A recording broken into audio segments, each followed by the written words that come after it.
Ako, my sme na to Sme mali také naboje, sme hodili.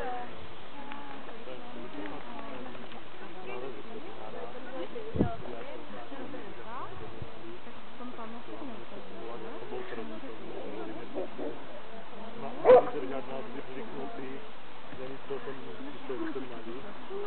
A my sme sa pýtali potom večeri náraz, my chodíme na hovor. Pak tam mi dobrovky a tak na skále dobrovky a on pôjde zatím možno. Je to z toho, slnce vidí, že a on jak bude mokrý, tak sa ho nikdy nechytajte, lebo ty jak ho budete takto hladkať, alebo čo, jak je mokrý, tak jak ho hladkáte, všetko mu to ide na tú kožu. On, keď sa ho nikto nechytá a behá je spotený, tak on to má iba na tej srsti a nemá to ako priamo na tej pokožke. Takže to sa mu nič nepodstavuje. No. A on hovoril ako, hádajte, keď je